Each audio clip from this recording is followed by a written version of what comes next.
여러분 안녕하세요. 뜨거운 마음으로 땅끝까지 복음의 증인이 되었던 사도들의 이야기, 사도행전 24장까지 지난주에 읽으셨죠. 남아있는 28장까지 이번 주에 다 읽으시고요. 그리고 이어서 로마서를 읽겠습니다. 이번 주는 로마서입니다. 우리는 앞에서 사복음서와 사도행전을 읽었는데 이 사복음서와 사도행전은 신약의 역사서죠. 그리고 이번 주에 읽을 로마서부터는 서신서로 분류가 되는데 이 서신서는 편지입니다. 편지는 편지를 쓰는 발신자와 편지를 받는 수신자가 있죠. 로마서는 발신자가 바울이고 수신자가 로마 교회입니다. 즉, 이 로마서는 바울이 로마 교회에게 보내는 편지인 거예요. 바울은 3차 선교 여행 중에 고린도에서 이 로마서를 씁니다. 고린도가 어디에 있냐면 여기 지도를 보시면 아가야 지방, 여기가 고린도죠. 사도행전 20장 2절에서 3절을 보시면 헬라에 이르러 거기 석 달 동안 있다가 이런 말씀이 나오는데요. 사도행전에 나오는 헬라가 바로 아가야 지방의 고린도인 거예요. 오늘날 그리스 땅인 거죠. 바울은 이곳에서 3개월 머무르면서 로마 교회에게 보내는 로마서를 쓰게 됩니다. 이 로마 교회는 그러면 누가 개척을 하고 세웠을까요? 사도행전 2장을 보시면요. 사도행전 2장은 오순절 성령 강림 사건이 기록되어 있죠. 그때 경건한 유대인들이 천하 각국으로부터 와서 예루살렘에 머물렀다. 오순절을 맞이한 유대인들이 각국에 흩어져 있던 이 디아스포라 유대인들이 절기를 지키기 위해서 예루살렘에 오게 되는데 10절에 보시면 여러 곳에 사는 사람들이 예루살렘에 오는데 로마로부터 온 나그네, 곧 유대인과 유대교에 들어온 사람들이 있었다. 이런 말씀이 나오는데 그들은 오순절 절기를 지키기 위해서 예루살렘에 왔다가 오순절 성령 강림 사건을 눈으로 보고 또 경험을 하게 된 거죠.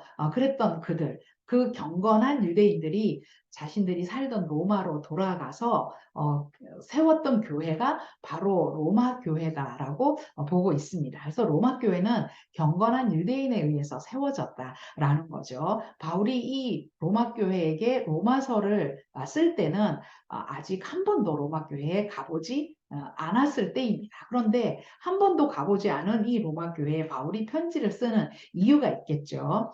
지금 바울은 3차 선교 여행 중이잖아요.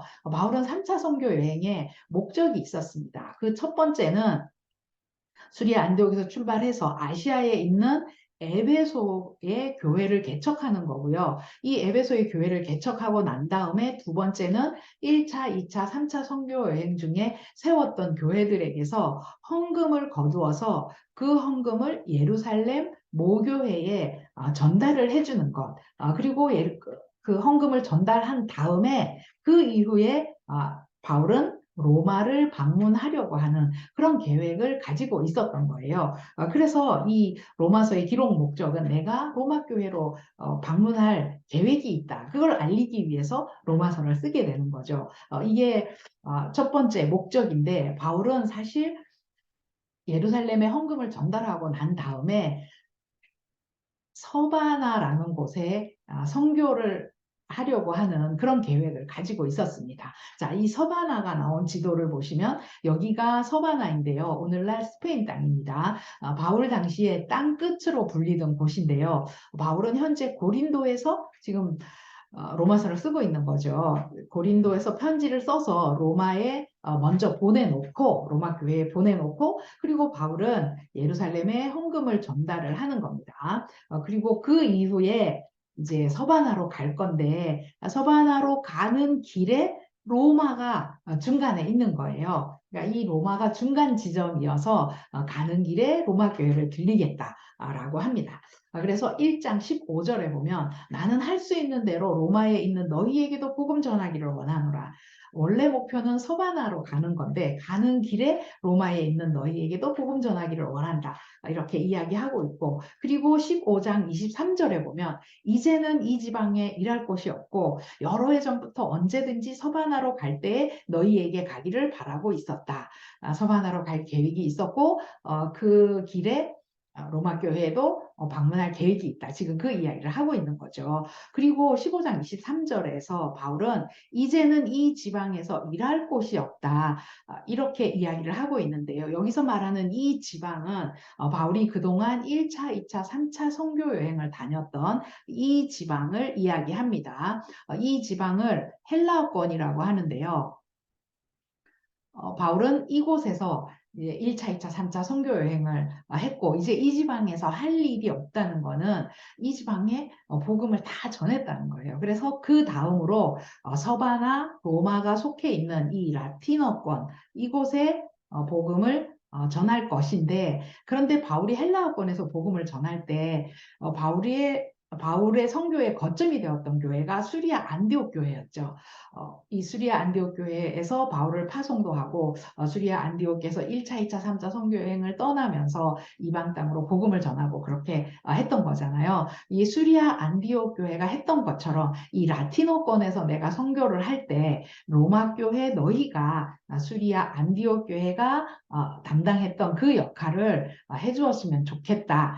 그런 의미로 이 로마서를 쓰고 있습니다. 로마는 바로 로마 제국, 그 당시 수도였잖아요. 그래서 세계의 중심지가 되는 곳인데 바울은 세계 선교의 틀을 이 로마 교회가 놓았으면 좋겠다. 이렇게 생각을 하고 있는 것 같습니다. 자, 그래서 바울은 이제 로마 교회 방문할 그 첫 번째 그런 목적으로 이 로마서를 기록을 하고 두 번째는 로마 교회 안에 있는 갈등의 문제를 해결하기 위해서 로마서를 기록을 합니다.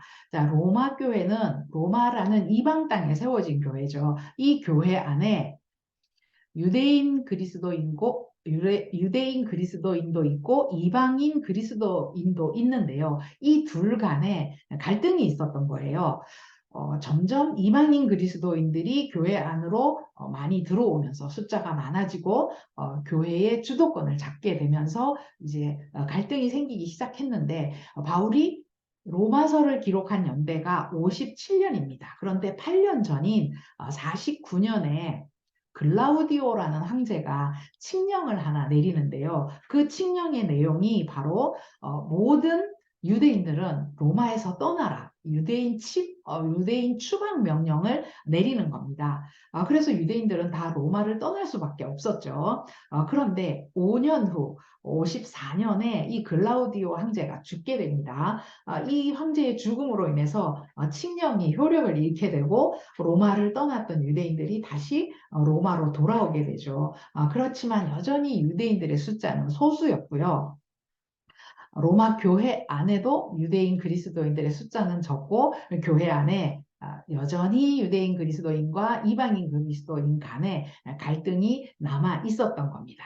그래서 바울은 그 둘 사이의 갈등을 해결하기 위해서 제시하는 것이 있는데 바로 그것이 로마서에서 이야기하는 복음이에요. 그러니까 로마서를 읽어보시면 이 복음이 무엇인지 바울은 분명하고도 논리정연하게 그러면서도 강력하게 이 복음을 선포하고 있습니다. 로마서 처음 시작하는 1장 1절에서 2절에 보면 나 바울은 사도로 부르심을 받아서 하나님의 복음을 위하여 택정함을 입었다. 그리고 이 복음은 그의 아들에 관하여 성경에서 미리 약속한 것이다. 이렇게 이야기하면서 시작을 합니다. 로마서는 1장에서부터 전체 일관되게 복음에 대해서 이야기를 하는데 마지막 끝나는 16장 25절, 27절에서도 나의 복음과 예수 그리스도를 전파함은 이것은 계시를 따라 된 것인데 이 복음으로 너희를 능히 경고하게 하실 지혜로우신 하나님.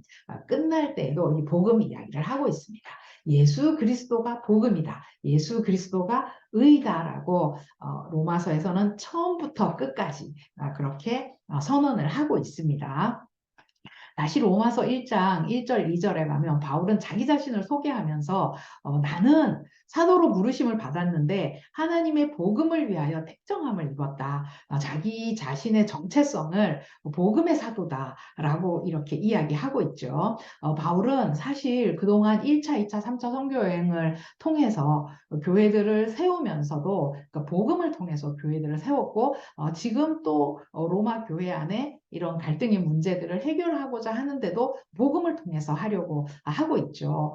사실 유대인들은 구약에서 이야기하는 오실 메시아, 그림자, 구약에서는 그림자였던 그 메시아가 실제로 이 땅에 오신 것을 보았고 경험을 했죠. 그리고 말로만 듣고 머리로만 알았던 성령님에 대해서도 실제로 경험을 했습니다. 그래서 그들의 신앙생활에 아주 엄청난 변화가 생기게 된 거죠. 지금까지는 구약의 율법을 통해서 하나님을 예배하고 하나님을 경외하고 그렇게 했는데 이제는 예수 그리스도를 통해서 그를 믿음으로 고백하고 예배하고 해야 하나님을 경외해야 되는 거예요. 그러니까 신앙생활에 이런 엄청난 변화가 오게 되었고 그 당시 유대인들은 그런 과도기에 있었던 그런 유대인들이었습니다.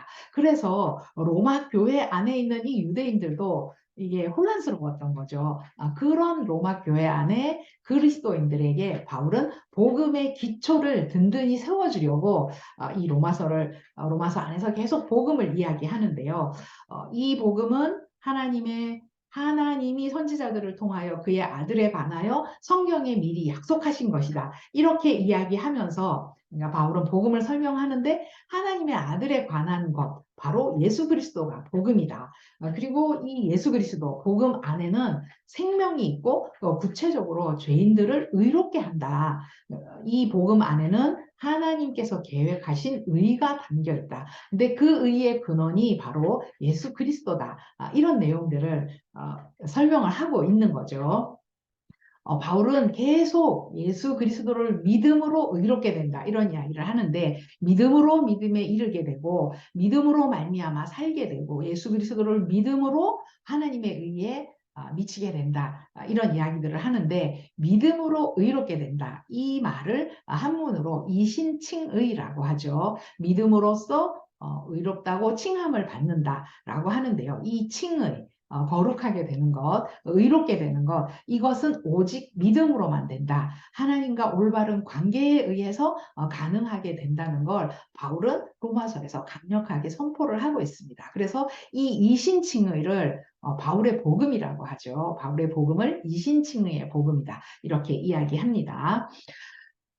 그래서 바울은 예수 그리스도를 통해서 의롭게 되고 구원을 받은 사람들, 그들은 먼저는 유대인이요. 그 다음은 헬라인이다. 이렇게 이야기하는데 이 헬라인은 이방인을 표현하는 말이죠.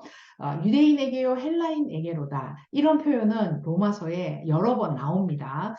그런데 예수 그리스도를 통해서 의롭게 되고 구원받은 이 유대인 그리스도인과 헬라인 그리스도인이 로마 교회 안에서 서로 다투고 갈등을 일으키고 있다는 거죠. 14장에 보면 그 다툼이 구체적으로 나와 있는데 먹는 것, 마시는 것 그런 것 때문에 이들이 서로 형제들을 비판하고 뭐 이런 이야기가 나와요. 그래서 바울은 형제를 비판하지 말고 교회가 하나가 되는 것은 오직 복음 안에서만 가능하다. 이런 이야기들을 14장에서 하고 있습니다. 그러니까 바울이 말하는 이 복음은 바울은 사실 이들의 갈등의 문제를 해결하기 위해서 복음을 제시하지만 이 복음의 진짜 목적은 문제를 해결하는 게 아니라 온전함에 이르는 데 있는 거죠. 그래서 이 로마서를 잘 읽어보시면요. 1장에서 14장까지는 복음에 대해서 아주 깊이 있게 설명을 하고 있습니다. 그러다가 15장에 가서는 마지막에는 결국 유대인이나 이방인의 수가 충만하게 차게 될 것을 이야기하는데 이 로마서의 구조에 대해서 좀 다시 한번 살펴보면요.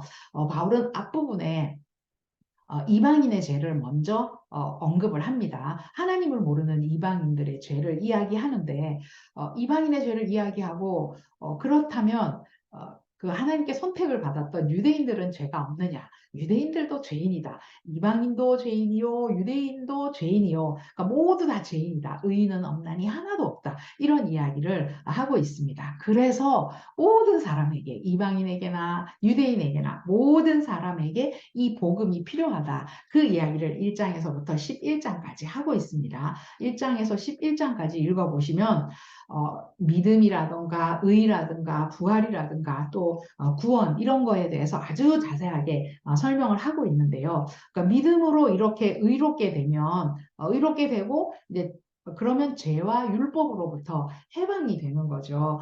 그럼에도 불구하고 끝없이 죄와 싸워야 되는 것이 우리라는 거예요. 우리의 존재가 그렇다는 겁니다. 그러기 위해서는 우리가 성령님의 도움을 받아야 되고 또 우리와 함께 하시는 분이 성령님이라는 이야기를 로마서 8장에서 하고 있습니다. 구원의 완성을 이루어지게 하시는 분, 그분이 바로 성령님이라는 이야기를 로마서 8장에서 하고 있는데요. 8장 1절에 보면 이제 그리스도 예수 안에 있는 자에게는 정죄함이 없나니 그리스도 예수 안에 있는 생명의 성령의 법이 죄와 사망의 법에서 너를 해방하였다. 이렇게 이야기하죠. 8장을 읽어보면 아주 감격적인 은혜의 말씀들, 한 구절 한 구절이 아주 놀라운 약속들로 넘쳐나는 그런 말씀들이 기록되어 있는데 로마서 8장은 모두 39절인데 이 로마서 8장은 전체를 한 장 전체를 모두 암송해도 좋을 정도로 정말 보석 같은 장이 로마서 8장이죠. 이렇게 1장에서 11장까지 바울은 복음을 이야기하고 이 내용을 깨닫고 이해한 사람들은 그러면 어떻게 반응하면서 살아야 되는가 그걸 또 설명을 하고 있죠. 믿음으로 의롭게 된다. 그 말은 아무렇게 살아도 구원받는다라는 그런 의미로 오해하면 안 되는 거죠. 12장에서 14장까지. 믿음으로 의롭게 되는 사람들은 그러면 어떻게 살아야 되나 그 이야기를 하고 있는데 깨닫는다면 믿게 될 것이고 믿는다면 순종을 하게 될 것이다. 믿고 순종하는 것, 믿음과 순종에 대해서 이야기를 하는데 이 믿음과 순종은 우리가 신앙생활을 하면서 꼭 기억을 하고 또 반드시 점검을 해야 되는 그런 문제인 거죠. 12장에서 14장까지 바울은 어떻게 살아야 되는지에 대해서 이야기를 하고 있고요. 그리고 12장 1절, 2절을 보면 내가 너희를 권하는데 너희 몸을 하나님이 기뻐하시는 거룩한 산제물로 드려라. 이것이 너희가 드릴 영적 예배다. 너희는 이 세대를 본받지 말고 하나님의 뜻이 무엇인지 분별하도록 해라. 이런 말씀을 로마서 12장 1절 1절에서 하고 있습니다. 몸을 하나님께 거룩한 산제물로 드리고 삶으로 예배를 드리는 그런 이야기를 하고 있는데 원래 우리 교회 표어가 삶으로 담아내는 복음이죠. 바로 로마서에서 이야기하고 있는 복음이 이거입니다. 몸을 거룩한 산제물로 드리고 우리의 삶이 곧 예배가 되는 그 이야기를 로마서에서도 하고 있는 거예요. 자, 이렇게 12장에서 14장까지 어떻게 살아야 되는지 그 이야기를 하고 있고 그리고 15장, 16장 마지막에 가면 바울이 앞으로 어떻게 할 것일까 그런 계획들 지금 고린도에서 이 로마서를 쓰고 있는데 내가 예루살렘에 갔다가 로마로 갈 것이다. 이런 앞으로의 계획, 그리고 서바나로 갈 것이다. 이런 계획들과 16장에서 이제 문안 인사를 하는데 거기에 보면 또 바울이 교류하고 있는 많은 사람들이 나오고 있죠. 정말 15장, 16장에 보면 또 깨알 같은 이런 정보들이 담겨 있습니다. 이렇게 바울은 로마서를 써서 이 로마서를 누구를 통해서 로마 교회에 전달을 하냐면 16장 1절에 보면 여기 고린도 바로 밑에 보면 갱그레아라는 곳이 나오죠. 갱그레아 교회의 자매 이렇게 나오는데요. 아마도 여자 집사인 것 같아요. 여자 집사인 베베. 이름이 참 재미있죠. 베베라는 갱그레아 교회 여자 집사를 통해서 로마서 편지를 로마 교회에 전달을 합니다. 그리고 바울 서신을 읽어보면 바울이 친필로 쓴 것도 있고 대필 바울이 불러주고 옆에서 기록을 하는 사람도 있는데 이 로마서는 더디오라는 사람이 기록을 했다라고 16장 22절에 나와 있죠. 더디오를 통해서 대피를 한 것이 로마서입니다. 자, 이 로마서는요, 이렇게 복음을 정확하게 그리고 자세하게 그리고 친절하게 소개해주는 책이 로마서입니다. 복음을 이야기하는 책 로마서. 이 로마서의 이 복음의 말씀을 통해서 종교개혁을 했던 마틴 루터나 성 어거스틴 그리고 칼빈 그리고 감리교 상시자인 요한 웨슬리도 회심을 했다고 하죠. 이렇게 훌륭한 신앙의 선배들이 회심을 했던 이 로마서의 말씀, 이번 주에는 이 로마서의 말씀을 읽으시면서 매일매일 복음의 은혜에 푹 잠기셨으면 좋겠습니다.